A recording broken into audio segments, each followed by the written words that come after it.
Je suis venu humblement apporter une contribution à ce sommet de l'inclusion économique pour faire bouger les lignes, pour faire en sorte que les sujets d'inclusion, de diversité et d'équité soient au plus haut de l'agenda de tout le monde.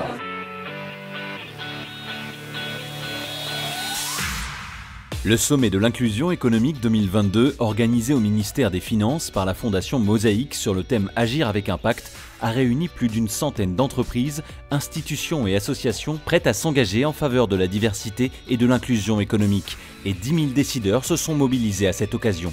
On a beaucoup échangé sur la mesure, il faut combiner les analyses quanti et quali, il faut aller plus loin pour pouvoir permettre de construire des plans d'action qui auront de l'impact.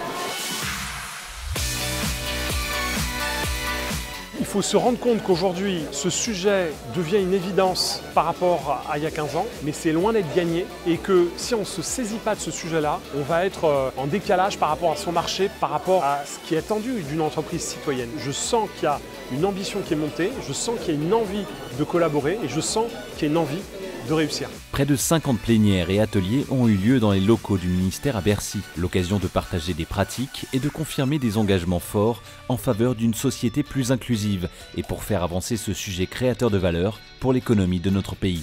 Le gouvernement est totalement mobilisé pour valoriser les talents de notre pays, quelles que soient leurs origines. Ça permet de mettre ces sujets-là au plus haut de l'agenda, ça permet de fluidifier l'écosystème et de faire travailler mieux les acteurs de l'écosystème.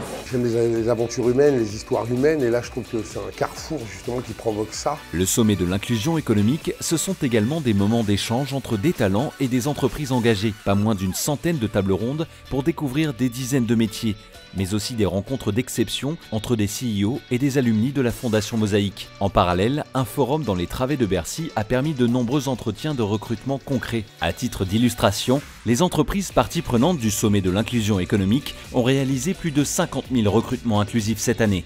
Le sommet de l'inclusion, c'est vraiment important. On n'a pas souvent la chance de discuter avec des recruteurs et des dirigeants en face à face. Ce qui, moi, me porte, c'est la part de la mission sociale des entreprises. On va essayer de faire du buzz sur toutes ces entreprises qui recrutent, qui sont dans des positions d'ouverture forte et surtout qui ont compris en fait avant les autres que la diversité c'était une source de performance économique. Et la nouveauté cette année, ça a été aussi d'embarquer les entrepreneurs. On a lancé un fonds de financement dédié à l'entrepreneuriat. Les porteurs de projets et les entrepreneurs issus du quartier populaire ont besoin de notre soutien. Moi, ce que je retiens de cette journée formidable, c'est qu'il y a une attente de la part des entreprises. Quand j'entends les entreprises exprimer des objectifs de recrutement à 15% sur leur volume, eh bien, il va falloir mettre le paquet aussi dans cette direction-là. Donc le sommet se décline dès demain en mouvement de l'inclusion économique avec des entreprises, des associations, mais également les pouvoirs publics qui doivent aussi faire leur part.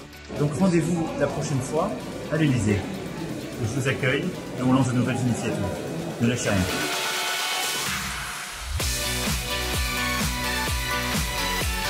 Pour continuer la démarche qui a été initiée l'année dernière, la transformer en une initiative durable et qui impactera encore plus dans le futur.